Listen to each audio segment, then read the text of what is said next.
go. All right. All right, we are good. So it should be showing up now. Hello, everybody. Hello, hello. Welcome.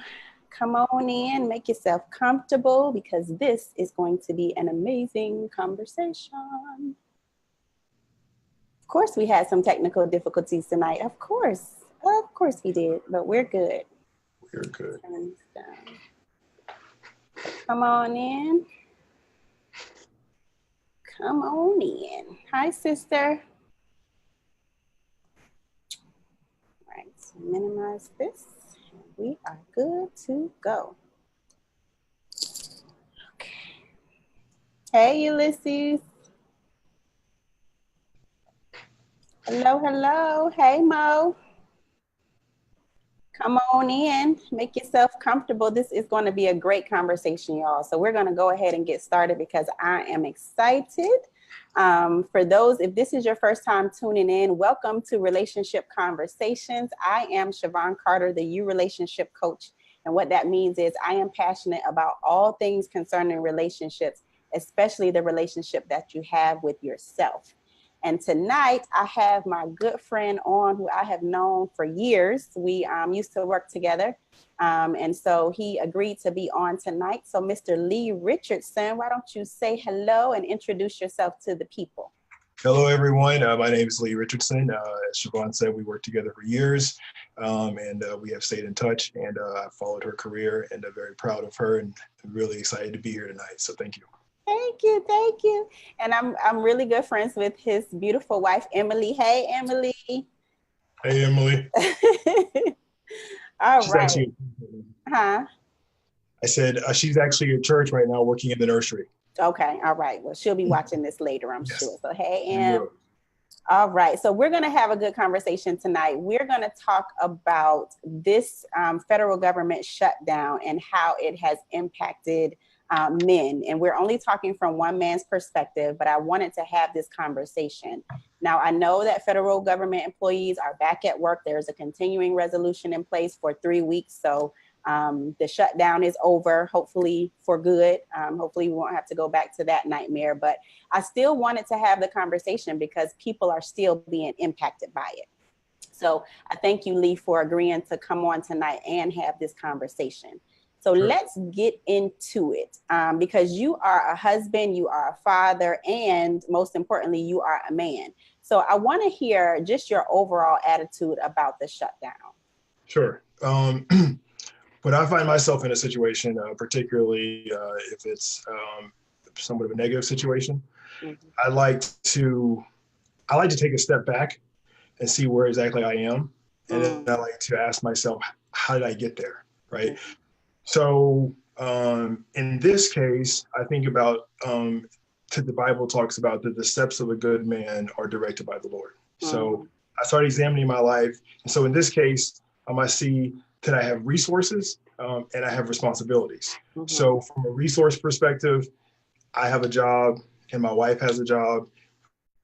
We've had jobs in the past. We have a credit history, okay? From a responsibility perspective, I have a mortgage, right? I have bills, I have childcare. Mm-hmm. So we're not perfect by any means, but a theme of our life has really been to try to bring Christ into everything that we do. So before I took my job, I prayed about it. Before my wife took her job, we prayed about it. Before we bought our house, we prayed about it. And same thing with daycare. So when you start painting that picture and bring it all together, and I say this in the most respectful way possible because I don't want to be disrespectful to God, but I'm like, God, I honestly believe that I am where I am because you put me here. Yeah. And that changes the whole dynamic. If I find myself in a storm because God put me there, like the same one who said that I know the plans that I have for you, plans to prosper you and not to harm you, to give you a future and a hope. Mm-hmm. If you put me somewhere and there's a storm arising, one of the things that he's really been dealing with me on for the past, I say, year or so is like when I find myself in a tough situation. Mm-hmm.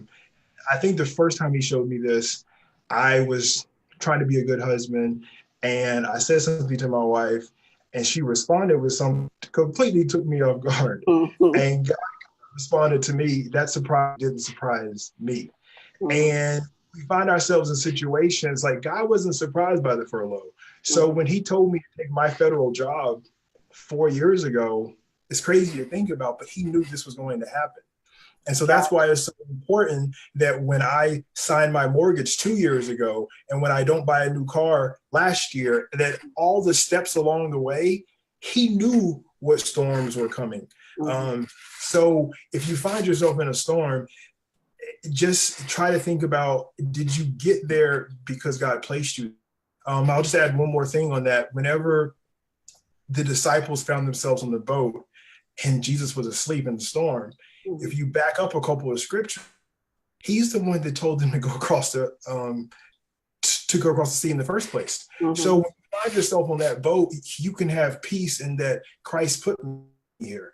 Now, there are times in life. Let me pause you right here so that I don't miss the point. So when you're talking about just your overall attitude, it sounds like for you, there was such a confidence and you prayed about it and you felt like God had you right where he wanted you to be. So there was almost sounds like a sense of peace that you had in knowing that you would be okay in the midst of what was going on. Is that what?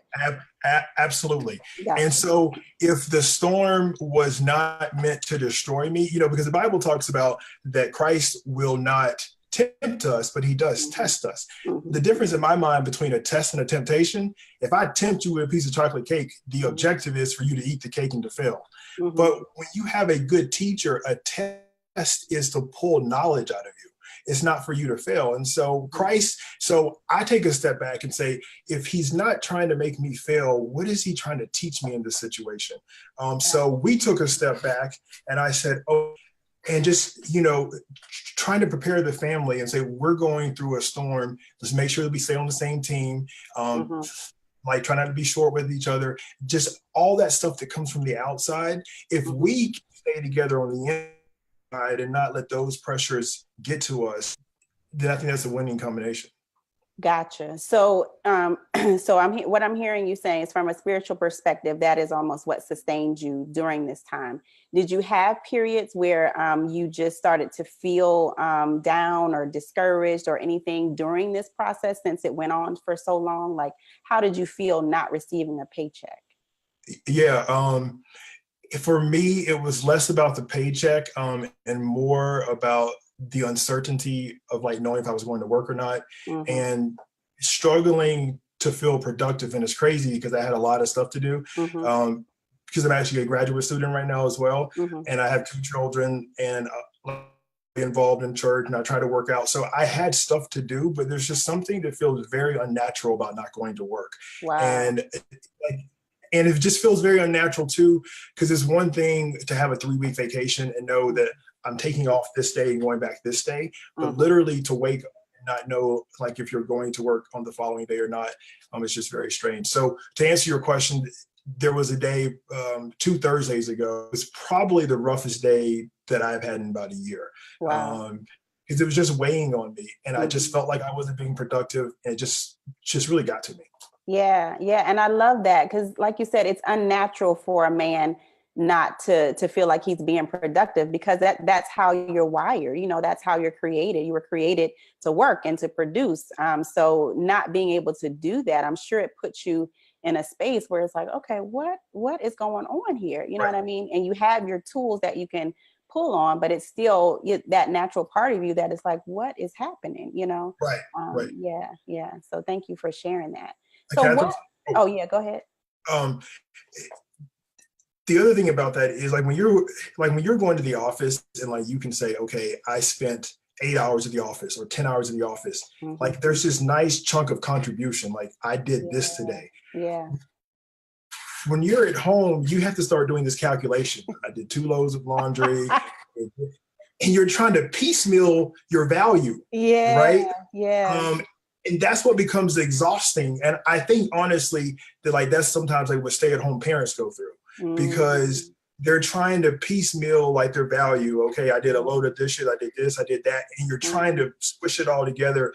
And sometimes when you squish it all together, it doesn't look like everything that you put into it, as opposed to saying, I did 10 hours a day in the office. Yeah, yeah. And I love that, because I think that's so true. A lot of women who are stay-at-home women, and there are some stay-at-home fathers too, but especially women, a lot of them are devalued because it's like, oh, you're at home all day, you know, you have all this time. But it's like, think about what is involved. If she's cleaning up, if she's washing clothes, if she's homeschooling children, like that is a lot that she is putting into the day, that when you put it against society's standard, oh, you're supposed to be doing this to say that you're successful or you have accomplished something. It's hard to equate that when you are a stay-at-home mom, but they are doing so much in running a household and just helping to raise productive citizens, you know, in this world. So yeah, so shout out to those moms and dads who are stay-at-home parents. Can I add one more point to what you just said? This is getting good to me. Yeah. So going back to that Thursday that was so difficult for me. And like I did some reassessing after this, and I saw that it was much more of what was going on in me than the conversation between me and my wife, Emily. But she said something to me that day. I was already questioning like this whole peace process, and I was questioning like the contributions that I was making. And there was something that she said, and again, it was more about me. But that little spark just caused this flame in me, and I was already sort of struggling. And I think that happens a lot, going back to your example, like with the stay-at-home parents who are doing this full time. And I think that's why if you're on the other side of that coin, you have to really be sensitive to what they're going through, because that response that you may have gotten, you're like, oh, I didn't really say that much. Yeah. They're probably already struggling with their contribution to the family or to society in general. And so just really focus on that. That is not necessarily what you said, but what's already going on inside of them. That is so good. That's so good. Because I think when you're not in that situation, you don't fully understand, you know, how that person may be feeling, what's all involved. So I think that is so great. So if you are the spouse or the partner of a person who is a stay-at-home partner, please be sensitive to them, you know, and just show them how much you appreciate them, and just show you how much you value them, because they are doing a lot. And when you're out doing, you know, if you're the sole breadwinner, it can be like, oh, well, I'm doing all of this and you're not doing as much. But when we get into that comparison, it creates a whole lot of stuff, including division. So yeah, I appreciate you saying that. So let me ask you this question. What adjustments did you have to make? So you said you have the 8 to 10 hours a day that you're, you know, saying, okay, I did this and did that. So what adjustments did you have to make when you weren't working during this time? The first thing we did, I would say probably is just because there were threats of this thing going on for several months or years, is really examining like all the expenses. And we've been very blessed. But like, if you're not getting a paycheck, you know, still blessed, but it's a different kind of blessing, I guess. so you might have a nice cushion, but eventually you keep drawing from it, it's going to go down. Yeah. And you gotta, you know, start making adjustments. And so it's like, okay, do we really need to do X? Do we really need to do Y? But again, for us, like I've just been really sensitive, you know, because I'm a Christian, and just trying to be really sensitive to the spiritual side of things. And I know that Satan is always looking for some type of division. And if I understand correctly, if I'm not mistaken, the number one cause of divorce stems from things with the financial perspective, because it just becomes this root that can cause so much division.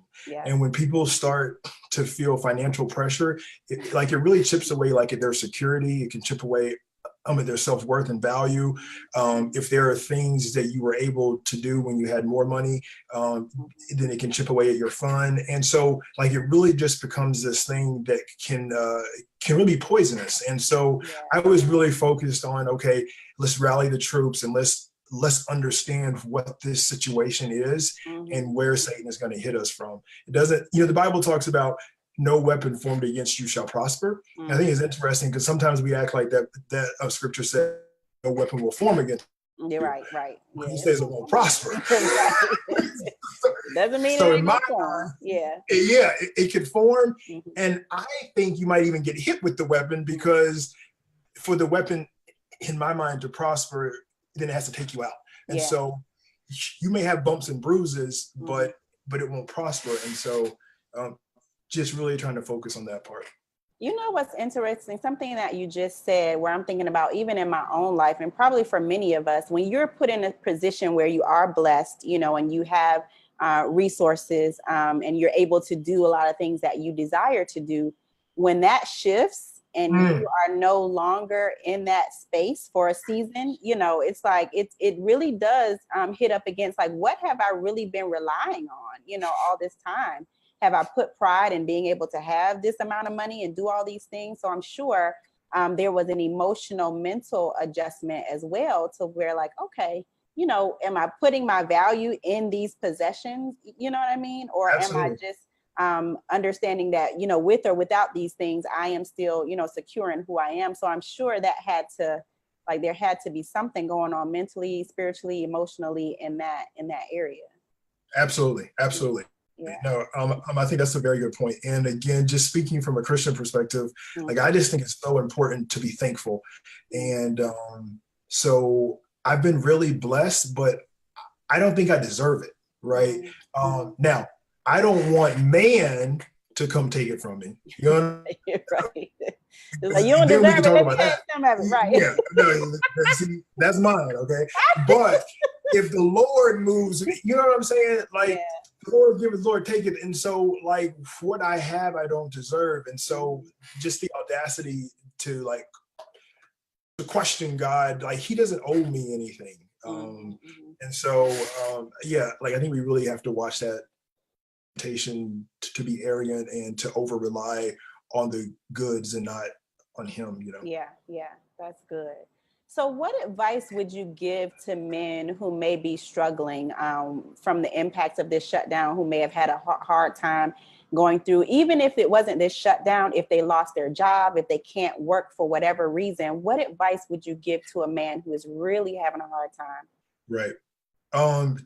For me, I would put those in two different buckets. I would put the furlough people, like you said, and then like the other bucket of, you know, folks who've been let go or laid off, you know, or have some kind of health issue.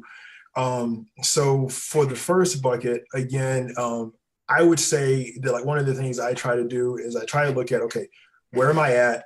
Where have I been and where I'm trying to go? So if you went through the furlough and you saw that there were some challenges with your financial approach in the past, like, I'm always, you know, trying to self-assess.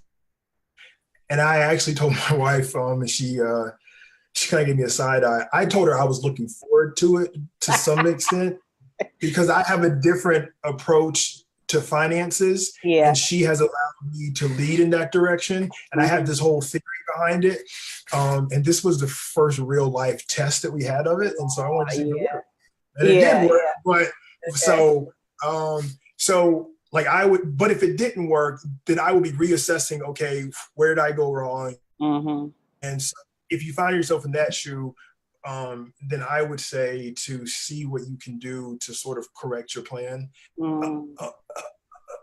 I have a friend who's a pastor, and he says you should have a plan, you should work the plan, the plan should work.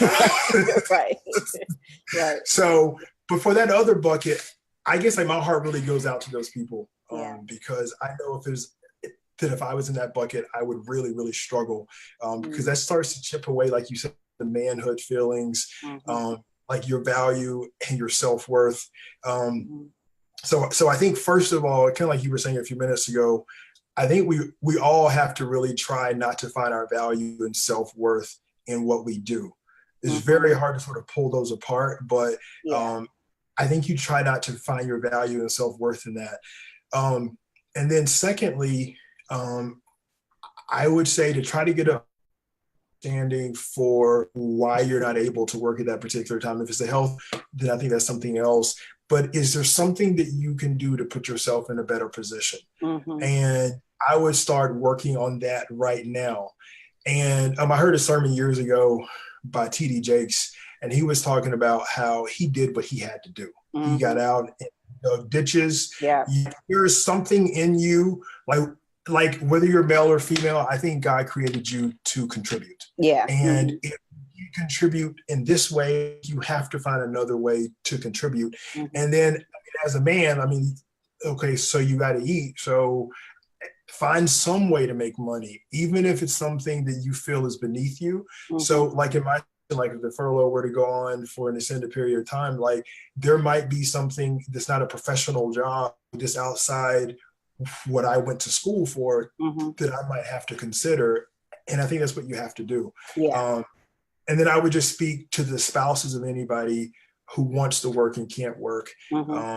To just pray for patience and really just try to be there for them, because I imagine that that's a very difficult situation. Yeah, and because that's a lot, because one of the things that sparked me even wanting to have this conversation was we talked about this a couple of weeks ago with Real Women, which is a nonprofit organization that I'm a part of. And one of the ladies, Talaya, shout out to Talaya Simpson, who is really spearheading a lot of the resources and stuff for people who were in need during that time. But she was just saying how she talked to some of her brothers, and they were having a really hard time with it. Like they were shutting down emotionally and just really not, just having a hard time with the furlough. And so she was encouraging the women to just be there for them. You know, they may not be able to articulate what they needed, but just to, let them know that they're not by themselves and just be that support. So I love that you said that. Just to pray or be that support, give encouragement when you need to, because sometimes you guys, you're struggling internally and you may not know how to verbalize what you're feeling or what you're thinking. And it's just like, I'm gonna go inside and just deal with it myself.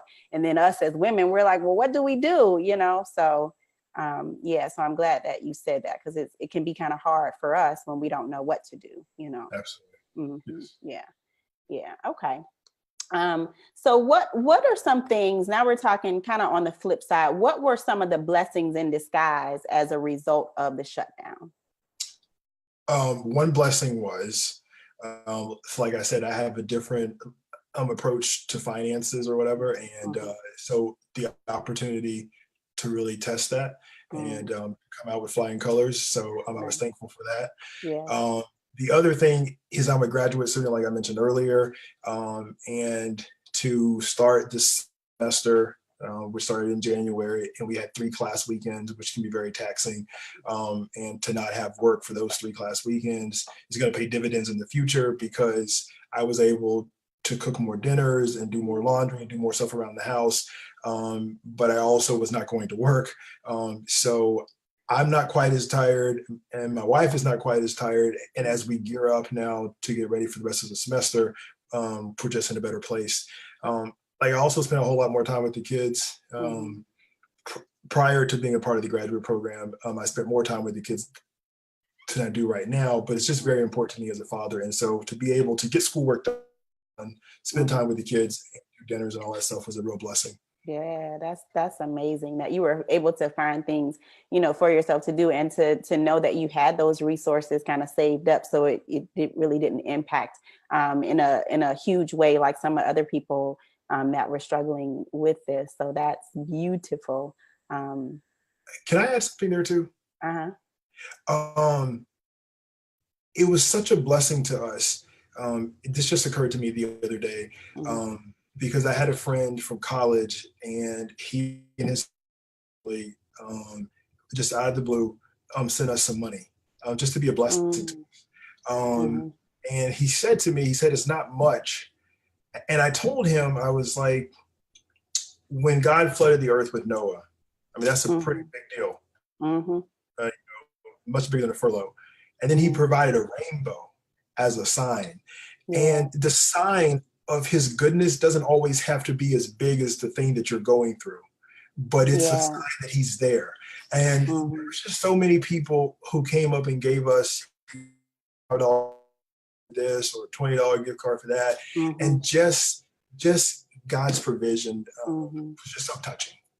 So. Yeah, and that's one of the things that I saw and that I really was impacted by too, is just seeing the sense of community. Like we really got in and helped those of us who were still working. Like it almost became like our duty, you know, to be there for those who weren't. So no matter what state they were in, it didn't matter. It's like, you know, I'm getting a check, so I feel like I need to do something, you know, to be there for my brothers or sisters, because I can't imagine what that must feel like. So it just created this sense of community where we were helping each other. People were cooking meals for each other, paying bills, and just being a listening ear. Like there were so many different ways that people were helping. You see restaurants that were opening up and providing free food. So I just thought it was so amazing, you know, to have that happening, even though it was such a terrible situation, but it really created some good, you know, heartwarming things from that. So what are those things that you see as a result of this that were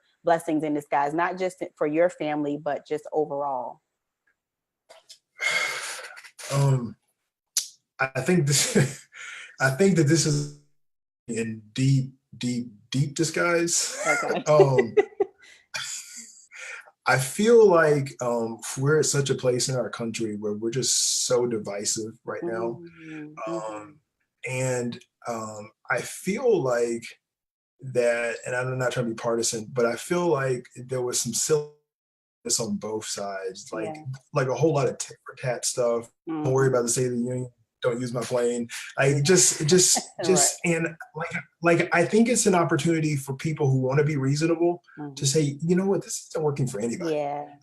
Like if you can pull off your Democrat hat, pull off your Republican hat, and just look at things for just face value, that like, I know that a lot of them are truly working for us. And I say that that's a blessing in disguise, because I think in order for things to truly change, like enough of us are going to have to say this system is not good for us. Right. It's just counterproductive. Absolutely. Absolutely. So we talked about some of the things that you were able to do being home, like you had more time for your family, you were cooking, and just being able to be have more energy to devote to your school and family and everything like that. So what were some of the big lessons? You talked about some of those like as a country, but what are some of the other big lessons learned during this shutdown? I think going back to what you said earlier about just really being able to find your identity in the right place. And I think it's a fine line, because I'm so thankful for my job. I have a really, really good job. I've been really, really blessed. Like, and I say that just because I'm really, really thankful for it. But at the same time, I feel like one of the things I was getting through this is God saying, those are the letters that are on your paycheck or your direct deposit, so to speak. But get where it comes from. And it's just a reminder to me, because as I go through this situation and our lights are still on, fed, and we still have, but the people who I'm used to paying me aren't paying me. You know what I mean? And so for me, it's just a reminder. And I went through something similar 4 years ago when I left my last employer to come to my current employer. And our pastor had just started preaching a series on finding your true identity. And the position that God opened up for me at my current employer was a step back in title, and then a step back in pay, which I didn't realize at first. And then I got the offer and I was like, wait a minute. And so we prayed, and I was insulted, honestly. And we prayed about it, and we felt like it was the right move. I can't go into all the details here because I don't have time, but basically that position allowed me to get the position that I now have in Georgia, because we used to be in DC there. If I hadn't taken that position 4 years ago and put my pride aside, when the president came into office, he put a hiring freeze on. So the position that I have now, I literally would have been ineligible for if I had not taken that step back.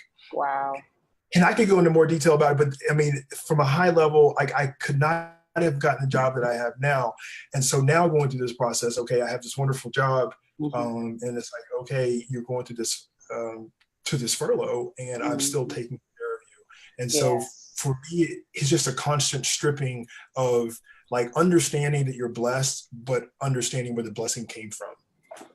Yeah, so you just said something that was so amazing, and it was the humbling of yourself, you know, taking, almost looking like you were taking a step back when really it was setting you up to move forward. And how often do we set out our plans and we think it should go this way, but then opportunities present themselves and it's like, nah, that doesn't go along with my plan. You know what I mean? Because you know, in our minds, it would just keep going up and you wouldn't have to take a pay cut or, you know, so just the humbling of yourself and just taking a step back. And like you said, putting your pride aside to be like, you know what? Okay, I'm going to pray about this. I'm going to trust that this is the decision that I'm going to make and trust that it's going to do whatever, you know, or whatever my purpose is for being in this position is going to happen. So I think that is so beautiful that you were able to do that, because how many of us, you know, our pride would have gotten away and like, I'm not taking no pay cut, you know. So Came close. Came close. yeah. But so you made me think about something else, both during that time period and during the furlough, that has fascinated me about God is he can have two people or several people in seemingly the same classroom and teach them different things. Wow. So going through that period, he was working on very detailed things in me. And he was doing the same thing with my wife. And they're different things because we're different people. Yeah. But he was using the same set of circumstances. Wow. And the same thing with this furlough. And for me as a man, you know, trying to lead my family, like, and I have like a very detailed view, like, on what leadership means. It doesn't mean like you're a boss. It means that you're leading people. And I feel like I have to say that I'm in today's culture or whatever, because my wife is a very strong woman, but I lead in certain areas and overall, right? And so the other thing that's been so beneficial to me is that when I truly seek God and truly bring back a plan that I feel is for our family and discuss it with her, and we talk about it and we pray about it, and then we move forward with it. When God doesn't let me down, now I got some credibility. You know? Right. Like, listen, I'm listening. Yeah. And the furlough was easier because so like she can get a little anxious, right? So she got a little anxious at one point, and you know, she was telling me these things to do, and I just kind of laid out the plan and told her. That worked really well because of our track record. And so I would just speak to the men out there. Sometimes you have made some pretty significant blunders, and those blunders may be because you weren't listening to God, or God forbid, your wife told you didn't listen to her and you still did it and it didn't turn out right. Yeah. You're going to have to work to earn that back. And that's natural, because if the shoe was reversed, you would want her to, you know, get a track record too. So, right. I mean, like if you have ignored her and you have like driven the car off a cliff a couple of times, like it's going to be hard for her to trust you. And I know you're supposed to be the leader, but I mean, like, you have to work to maintain that trust. And then I would say to the women out there, like, if your man is following God, like, you know, if he does have a track record, please give him credit for that so that he can continue to be encouraged. Because I always say, when you're in fifth grade, God is not, or the teacher is not preparing you for fifth grade, because you're already there, right? So the tests and the quizzes and the homework are for sixth grade. Whatever you're currently, you must be good enough to go through it because you're going through it. So whatever you're going through now is for the future. And so make sure you get that lesson and build that track record. Yeah. And I love that, because it's really about trust. You know, you had to trust God to download what he needed to show you. And then your wife had to trust you while she's also trusting God, but trusting, you know, you, that you have spent this time and you're listening, and then you can help lead her and your family. So it had to be, you know, that track record of trust that was developed. And like you said, when you come into these type of situations, it's a little easier because you have that foundation of trust, which is beautiful. And so, yeah, I love that you put that out there for people, that the track record is a little sketchy, you know, just a little questionable, to focus on, not to get so mad that she's not trying to follow you, but it's like, maybe there's a reason, maybe there's some inconsistencies that, you know, she's just trying to figure out, what are you doing? Because this didn't work and all that. So yeah, I love that. I think that that's a beautiful thing. Trust as the foundation. Yeah. And for the men out there who are trying to lead, one way to sort of cover your bases if things don't go exactly the way that you thought they were going to go, yeah, is if you go into it with some humbleness, right? So when you get the plan, I'm man, we're gonna do this. right. No. Like, okay, sit down, pray about it, start the conversation with the prayer, and then lay it out. Ask for feedback, ask for input, ask her to poke holes into it. Because if your plan can't hold up to questions, I don't think it's a good plan in the first place. So I invite questions. And then at the end of the conversation, by the time we move forward, we're moving forward as a team. Yeah. The problem is when you move forward by yourself, that's what creates that split. And then when something goes wrong, now there's finger pointing. We move forward as a team. And then if something goes awry, we made the decision together. Yeah. I may have led us down the wrong path, but she knows what my heart was. And I went to her in humbleness. And then she's better able to give me mercy and grace. Yes. Yes. So it's the teamwork and the partnership, because it's like, you know, it's almost like I forgot what we used to call it, like in the workplace, but it's almost like a collaboration where you're not the only one that's making the decision, but you're coming together. You may be the one that's leading it, but you're not so closed-minded that you're not open to hearing other people's perspective. And in this case, it would be your wife's perspective. So I love involving people in the process, you know, as we're moving forward, which is a beautiful key to effective leadership, I think, you know. Right. So Absolutely. Okay. So what are some ways that families can prepare for these types of situations in the future? What advice would you give? Because it sounds like you guys had like a nice plan that you said you executed and it worked pretty well. So what are some practical ways that families can prepare? Okay. I will first give a disclaimer. I am not a financial advisor. This is our approach. I think if you are from a family that has had some wealth, it's pretty easy to get 3 to 6 months in the bank. I just think most people don't have 3 to 6 months of their expenses in the bank. Right. So from a more practical perspective, the approach that I think is good is if you have access to resources in hard time.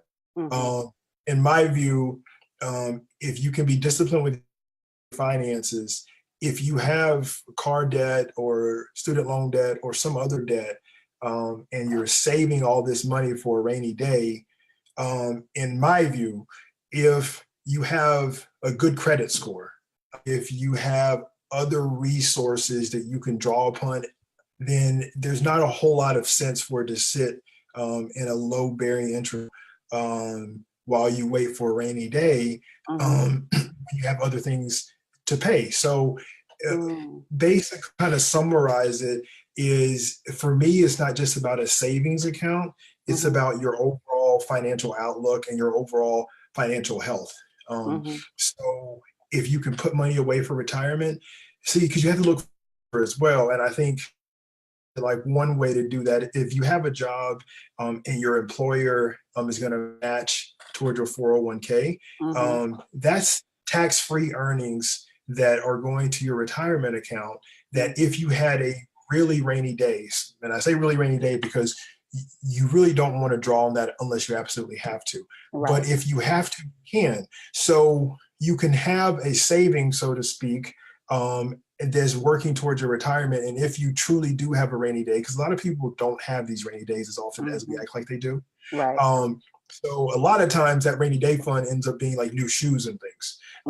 So if you can like have more of your money come out and go to a place that you really do have to have an emergency to go get it, then I think that's a saving mechanism. Yeah. Then work on your credit score, because if you have a good credit score, you can borrow money for low interest rates when you do have like a true like a true emergency.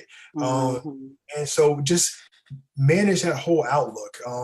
And like if you have other resources, then you have 3 or 4 pots that like you kind of have at your disposal, and you kind of watch what's going on, and you which pots to tap and which ones not to. Gotcha. So yeah, so it sounds like the goal is to work on eliminating the debt. Like instead of putting the money to the side, maybe people will do that, but instead of building this pot of money, you can move a lot of that over to eliminating the debt so that you can have more disposable income. And like you said, if there is an emergency and your credit score is increased because you're paying down your debt, then you have more access, at a lower interest rate. Gotcha. Okay. And I guess I would just caveat that by saying that if you don't have a good credit score yet and you don't have access to other resources, then maybe go ahead and put something over there just in case there is a true emergency. Yeah. But as you're like rental properties or anything like you could get some equity, like if you have these different options, because there's different ways to have resources as opposed to a savings account. If you have a good portfolio, then like you can start to pay off debt. Yeah. And I think that's so interesting. And one of the things that I want to go back to, something that you said before we end tonight, was how you can be in the same classroom but get a different lesson. And I'm hearing the lesson that you got. And I also heard those people who the lesson for them was to start that business that you have been putting off, that you've been afraid to do, or maybe you allowed other things to distract you. And so for a lot of people, since they weren't going to work, it was like, okay, now I have all the time in the world to start these businesses or this business. So it was almost like they were pushed out there, like, you're not going to do it as long as this job is sitting here. So let me remove this for a season so that you can finally do, what you've been created to do. So I love how you can be in the same classroom, but get a different, lesson. Yeah. Right. Mm-hmm. Oh, sorry. Yep. Yes. Mm-hmm. So any closing remarks that you want to give as we end on tonight? Anything that you want to share as it relates to men or families or this shutdown and the way ahead as we're going into still a sense of uncertainty with these 3 weeks? I guess just from an overall perspective, for the Christians out there, again, like I would just say to look at every situation as, where am I at and how did I get here? And if Christ put you there, then continue to follow his steps and follow his direction. If you're a person out there and you don't believe in Christ, I think it's the same approach. I guess you're just not praying about it. So you just check and see, okay, where am I at? And where was I? And where am I trying to go? And I just feel like you can always be asking yourself those questions. I've just seen more and more in life that like you can get ahead in life just by being intentional. So many people are walking around just hoping that things work out. And I think if you live with a purpose and be intentional and just, have some idea of where you want to go. Like I used to get really annoyed when I was 22, 23, and people would tell me, well, plan A never works out and, blah, blah, blah. And I always feel like that was kind of a cop out, because at least if you have some idea of where you want to go, when the storms of life come and knock you off, you have a map to try to get back to where you were going. But if you're just kind of wandering around and the storms of life come and they knock you off the path, you don't even know where you were trying to go in the first place. Now you're just wandering somewhere else. And so that would be my advice. Yeah. And you know what I'm getting from this as you're sharing, Lee, that perspective is everything. Like I can go into any situation and I can look at it as like, oh, this is the worst thing ever. It's the end of the world. I'm going to fail and my family is just going to be destroyed because of this. Or I can look at this as like, okay, when I look at, what the steps that have led me here, I trust in, God, and I trust in what has happened thus far. So what did this come to teach me? What can I learn? How can I grow? You know what I mean? So there's always a different way that we can look at it, that we have a choice in it. And I think that's just with anything, whether it's a shutdown, loss of a job, health challenges. How are we looking at the situations that we're in? Is it half empty or a glass half full? Absolutely. I completely agree with you. Yeah, yeah. So that is good stuff. So thank you so much for being with us tonight and for sharing your story. And I'm thankful that, you know, everything worked out and that it was some lessons learned in the midst of it and some joys that came out of it as well. So I truly appreciate you sharing tonight. Thank you very, very, very much for having me. I was nervous to come on, but it felt good. So I'd like another invite, please. Yeah, you did good. You were fine. You were fine. I told you you would be. So it's all good. Thank you very much. I really enjoyed it. It was a good time. Yeah. So thank y'all for tuning in. I do this every Wednesday, just have special guests on and we talk about all things concerning relationships. So tune in next week. Until then, have a beautiful day and I will see you next Wednesday. Good night, y'all.